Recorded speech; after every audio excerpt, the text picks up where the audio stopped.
Treasurer Eldridge. Stan Eldridge, Treasurer, Ypsilanti Township. Trustee Swanson. Debbie Swanson, present, Ypsilanti Township. Trustee Wilson.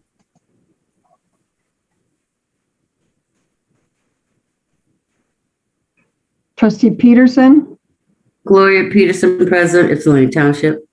And Trustee Wilson, present, Ypsilanti Township. thank you, Jimmy. Trustee Newman. John Newman, trustee, Ypsilanti Township. Brenda Stumbo, supervisor, present in Ypsilanti Township Civic Center. The first item on the agenda is a public hearing.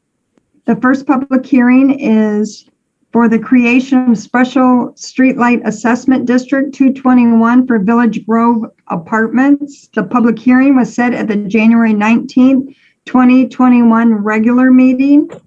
I would like to declare the public hearing open at this time. The time is 7:01. Is the petitioner on the Zoom meeting? Are there any public comments regarding this?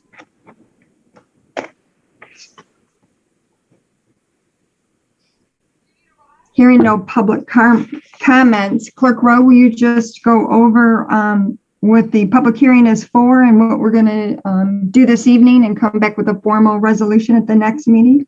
Yeah, so tonight we have two public hearings on the board, and since the other one's for 705, I'll just talk about both of them together. So one is for a street light and one is for a camera. This came about through a resolved court case with Stuart Field, the property owner for these two parcels. And in order to just help improve the safety of our communities, we felt that this was a good resolution. So we're going to hold the hearing tonight. And in order to just get some clarification on the language that was agreed upon, we're not going to take any action on these tonight, but this will be fulfilling our public hearing requirement. The property owner was notified standard, like our, every public hearing that we hold, we give them formal notice in the mail, and also just to be extra prudent, our office as well as McLean and Winters sent information on how to access the Zoom hearing that we have tonight. Any questions? I'm happy to entertain them. And I also see that Mr. Razik's on, and Attorney Winters, if anyone has questions for either of them.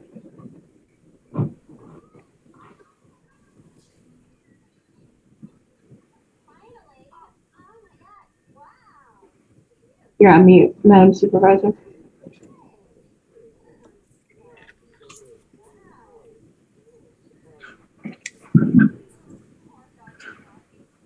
You're still on mute.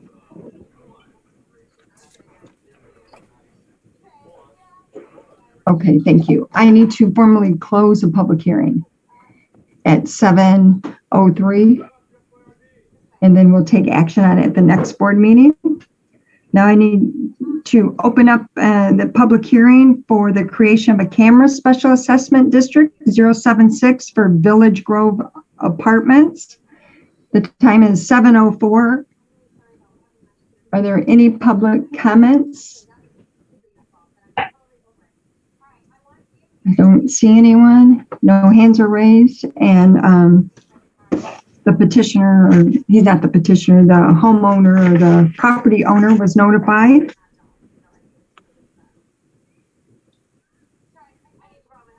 So I'm going to declare the public hearing closed at 7:04. Thank you. The public, at this time we have public comments. Are there any public comments?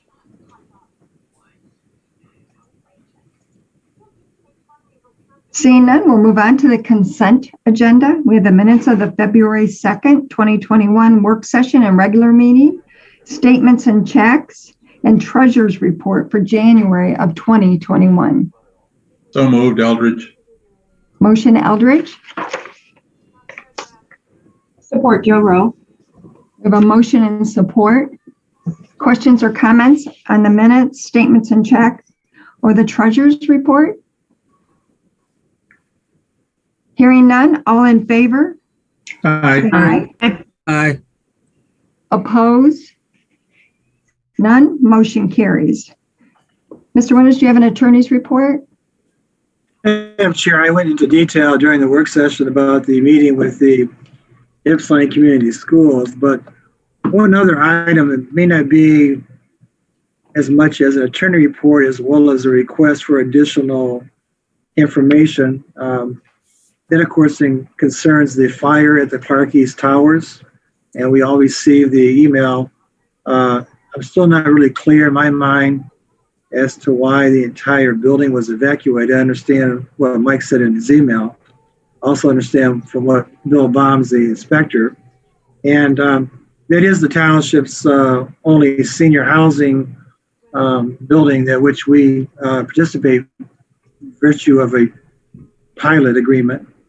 And so given the number of individuals that were displaced and probably the worst night of the year so far, coupled with the ongoing COVID pandemic and the fear.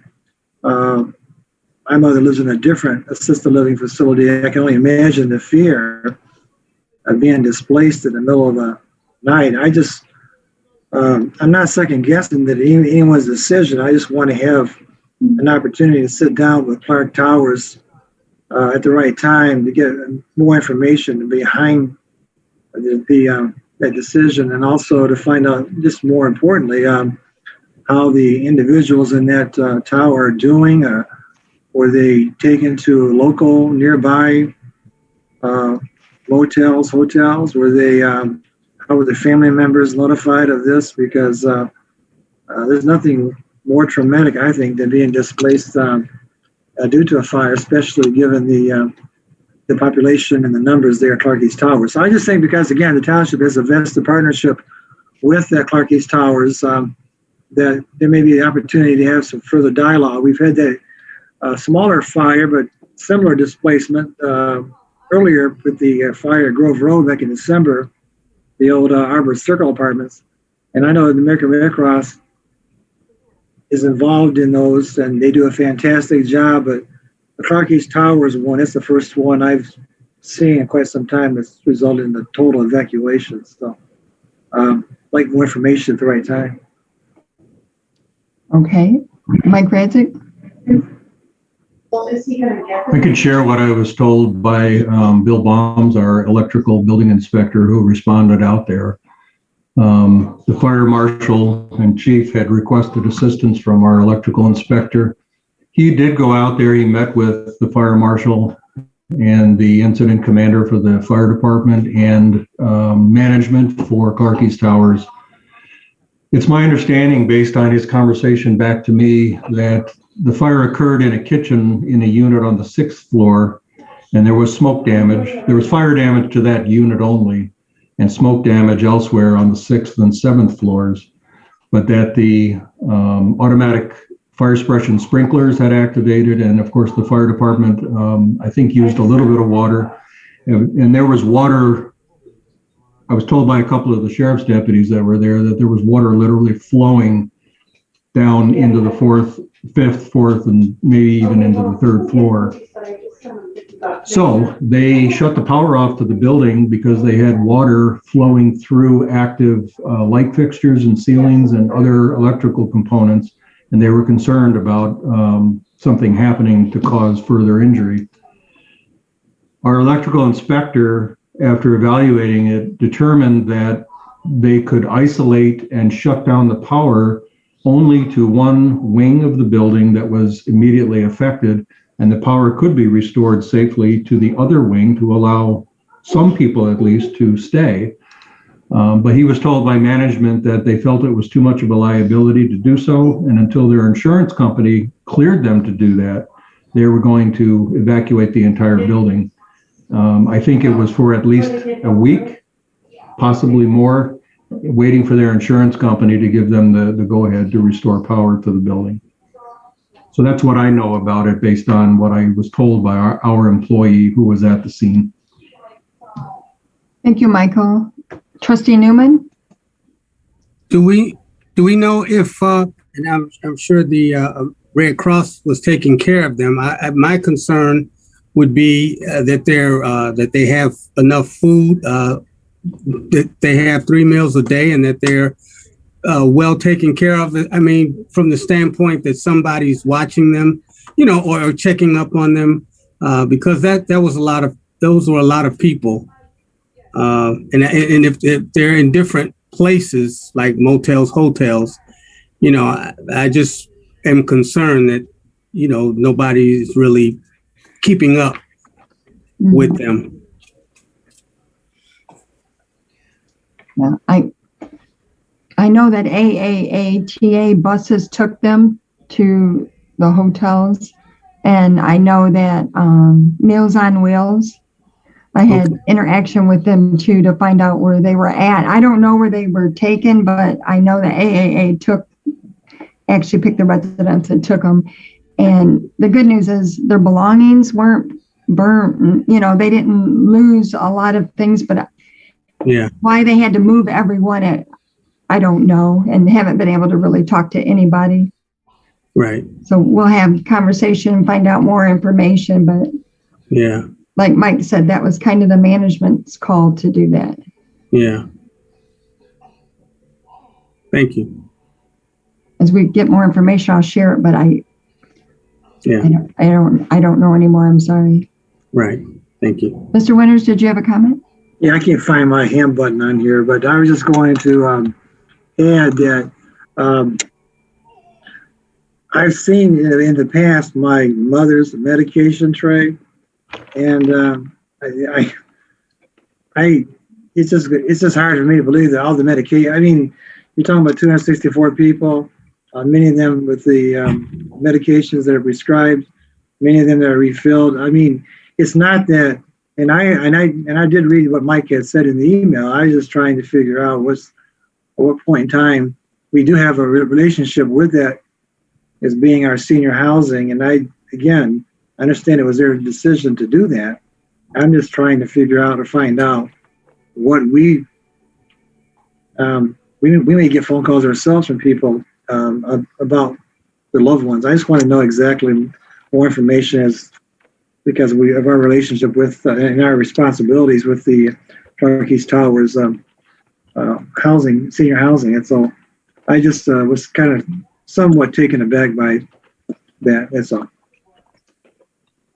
And then we'll ask for more information and hopefully they can provide it. Of course, Monday we'll find out more. I agree. Thank God everyone is okay. That's what I'm very thankful for. Under any other questions or comments? Under new business, we have the first reading of Resolution 2021-11, Proposed Ordinance 2021-495, and Ordinance amending Ordinance 2020-490, prohibiting recreational marijuana establishment in Ypsilanti Township as approved by the Recreational Marijuana Ballot Initiative 1 of 2018. Clerk Rowe? Yeah, I'm going to try and screen share so you can read the resolution as I read it. Oh, just kidding. I can't. Lisa, can you let me do that?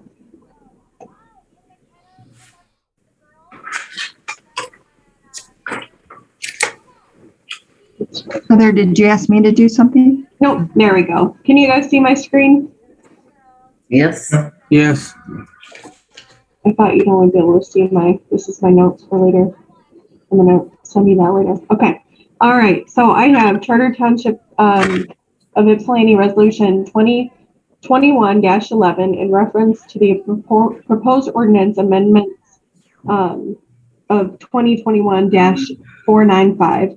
Prohibiting recreational marijuana establishments within Ypsilanti Township is provided by the Recreational Marijuana Ballot Initiative 1 of 2018.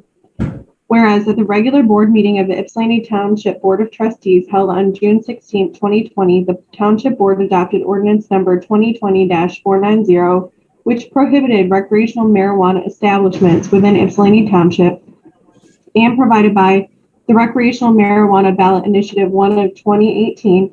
And whereas Township Ordinance number 2020-490 contained a section entitled Effective Date, which stated inter alia that this ordinance shall cease effect on March 31st of 2021.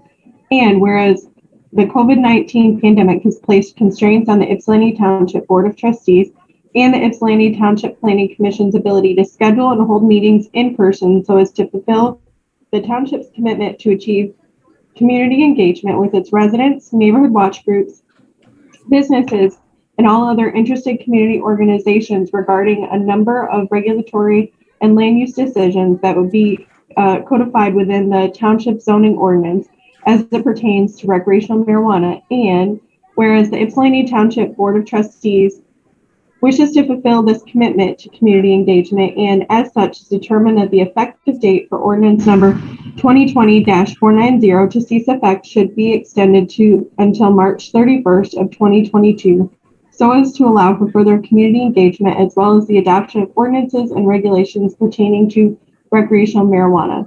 Now therefore it be resolved, the ordinance amendment number 2021-495 attached hereto is incorporated by reference and is hereby adopted in its entirety. I would so move resolution 2021-11. Support, Wilson. We have a motion and support. Is there discussion on this? Jimmy, I do want to thank you for reminding us of this. We would have forgot, to be honest. So thank you so much for bringing it forward. I look forward to dealing with this and engaging residents and board members as we move towards a decision. So thank you. We're going to do a roll call vote on this because it is an ordinance. Clerk Gerald Rowe. Yes. Treasurer Eldridge. Yes. Trustee Peterson. Yes. Trustee Swanson. Yes. Trustee Newman. Yes. Trustee Wilson. Yes. And Supervisor Stumble votes yes. So the second reading will be not in 2 weeks, right, Heather? Because we have to publish it. That's correct. So it'll be the second meeting in March, probably. Yes. Yeah. All right. The second item is request to approve proposal for professional services from Bar Engineering to address comments related to the special spillway assessment in an amount not to exceed $29,000, which is budgeted in line item 252-252-000-801-000. So moved, Eldridge. Motion Eldridge. Support Gerald Rowe. Discussion. I really do like having work sessions. That's helpful. And I can't wait to have them in person, but it is much better for us, I think, and everyone really. We have a motion and support to approve the line item or the item. All in favor? Aye. Aye. Opposed? Motion carries. Item number 3 is request authorized circuit court litigation to abate a public nuisance located at 2835 Coolidge Avenue, budget and line item 101-950-000-801-023. Move to approve, Wilson. Support Peterson. Motion Wilson, support Peterson to approve the circuit court action litigation. Are there any questions on this? We discussed it at the work session. Seeing none, all in favor? Aye. Aye. Aye. Opposed? Motion carries. Number 4 is a request to approve 4 authorizing documents with the state of Michigan, DTMB Records Management Services and Graphic Sciences to convert Office of Community Standards paper documents to digital imaging in an amount not to exceed $100,000, which is budget and line item 249-249-000-801-000, contingent upon approval of the budget amendment. So move Peterson. Support Gerald Rowe. We have a motion by Peterson, support by Gerald Rowe. Discussion? Madam Supervisor, may I make one comment, please? Sure. There's a lot of moving parts on this, and I know we discussed them all, but there was one thing that I forgot to mention earlier, and I think Trustee Peterson and some others brought up security and retention of documents. We're going to do the same thing with this project as we did with the original project with the 800,000 property files. They did not take all of them at once. They took them in small groups over time so that they were not all removed and boxed up and removed and transported at the same time. In the knock on wood, unlikely event that some kind of catastrophe in transportation would occur, we wouldn't lose everything. So I just wanted to bring that to the board's attention. And I forgot to ask in the work session, Attorney Winters, have you had the opportunity to review the contract? Yes, well, actually, there are 4 contracts. They're somewhat similar because they're the same. It's the same contract for 4 different departments. And all that I would suggest as a segue to what Mike was saying is that because each department, at least the way I'm reading it right now, has to pack these materials for GSI to pick up. It's just what it says in the document. Then maybe you do one department at a time.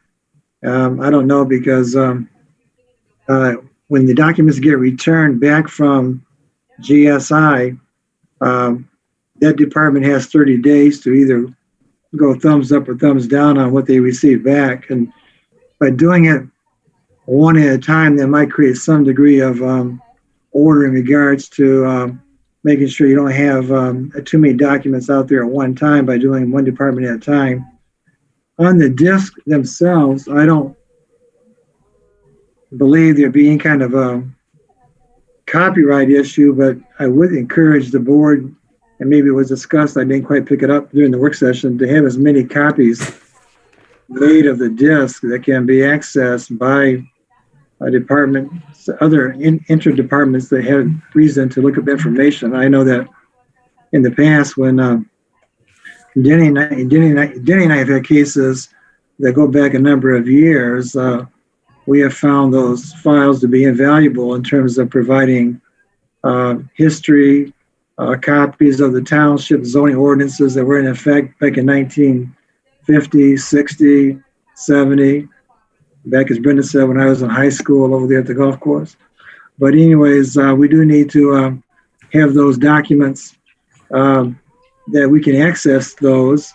And I'd like to know if there's any training that they'll provide for us after they return the documents, because information is power. And I think that just knowing what I have seen over the years, that my paper files have gone back 40 years, and I also have the current files on the computer, but sometimes you need a combination of both to get a real good picture as to what you're dealing with. And so again, the number of disks, how they would be maintained for FOIA purposes was covered. I do think that a training component, and maybe that's something that could be done in-house. I just don't know. But in terms of signing the documents, they're going to be presented to the township officials electronically to be e-signed. But I would sign those, but I would try and stagger which department goes first and do one at a time. Okay. I think that's a really good idea. Michael's frozen again. Wow. Doug, I did look at the... That's all right. Go ahead, Michael. I'm sorry. I think everybody froze again. I was just saying, yeah, sorry. I think that's a really good idea from Mr. Winters. We'll just do it in the numerical order 1 through 4, each department. And we try not, once we receive the original discs, we get those copied onto our network for our daily use of those files. And then we put the discs away so that they're not constantly being used, because the more you use them, the quicker they wear out. And as far as training goes, the last time we did internal training, we had a couple of key people. Back then it was myself and Nancy Robakowski. This time it'll be myself and Christy Troy. who would know exactly how the files are named and the process to use to search for information. And then we did internal training to teach the rest of the staff and staff from any other department that had reason to want to look for things. The only other question I had is, in the contract, it does say that the staff will box it up, but unless we put it into other terms and conditions, and I didn't know if you wanted to do that or. I'm going to have to check with GSI because I was under the impression that they would box it, which is what happened last time. So I will check with them first thing tomorrow and verify that. If we're going to box it, most of it's already in boxes, so that shouldn't be a big, huge task. Okay. It just does, it says that the township, which is the agency, will pack any material that requires scanning and will contact GCSI, but it sounds like they're mostly in boxes anyways. Yes, I think the only thing that's not currently would be the assessor's files. They're in filing cabinets. So I would get in touch. Tomorrow morning, I'll talk with Brian McCleary and Linda Goslin and figure out how they'd like to proceed with that. We can certainly provide staff to help them. So if we want to do that, we might want to look under 12. We pretty much have the rumor. We need to, someone needs to mute their microphone. I'm not sure. Okay, so we have a motion of support to approve it. Looking at that one section of the ordinance to see if who you want to box it up. All in favor? Aye. Oh, Mr. Winters, did you have a question? Yeah, I'm trying to think. I just for maybe inventory control purposes, and maybe it's just me. I think it'd be a good idea that when they come to pick up whatever number of boxes that they do, someone take their cell phone and either photograph the number of boxes that are being delivered. I know you're saying that they're going to be marked, but in terms of just making sure that everybody's on the same page. I don't know how many boxes that they're talking about, but given the number of files that are listed in the contract proposal, it sounds to me like there's going to be quite a few boxes that are going to be hauled away. And I just think there ought to be some kind of inventory control sheet or photographs as to how many boxes they're actually going out for assessing, et cetera, because you're sort of taking the history of the township with you when you leave for those boxes. So I just think you need to make sure we document what's going out and what's coming back, because there's too much at stake here, I guess. Just a suggestion.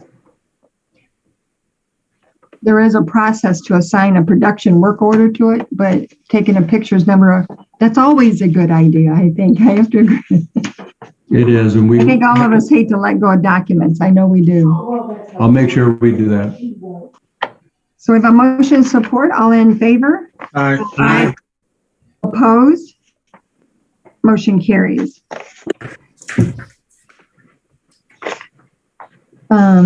The next item is to request, number 5 is a request to approve change order number 1 for the community center flooring project in the amount of $10,960.42, which is budgeted in line item 230-751-000-931-021. So moved, Joe Rowe. Support, Wilson. We have a motion and support. Questions or comments?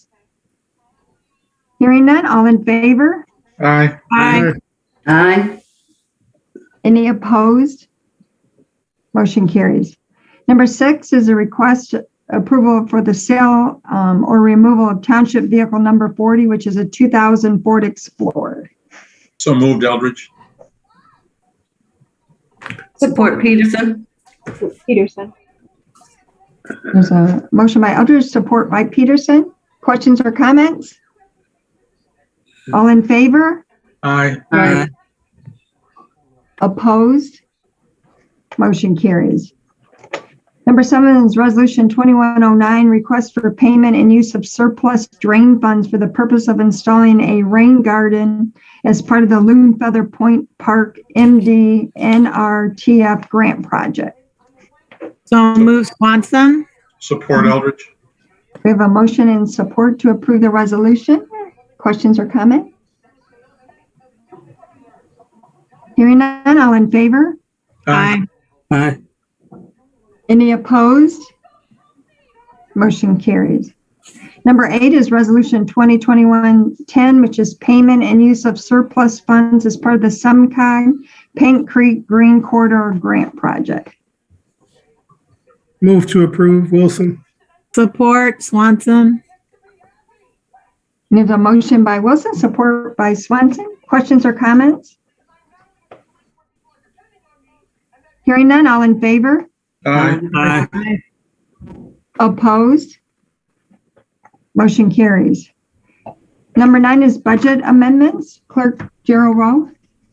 Yeah, I have budget amendment number 3, and this is outlined in Mike Razek's request to do all of the scanning documents, and it's just being changed from a prior year fund balance. Any questions on that? So it's I would so move to increase the building fund budget by $100,000 to $873,229, and to approve the department line items changes as outlined. Motion. Oh, it was by Heather, Support, Wilson. supported by Wilson. Did I get that correct? Yep. Any questions or comments? Hearing none, all in favor? Aye. Aye. Opposed? Motion carries. Madam Chair, sorry, I just have a question. I didn't catch who made the motion for item number 7, and I want to make sure I wrote that down. The resolution for the surplus for the drain funds.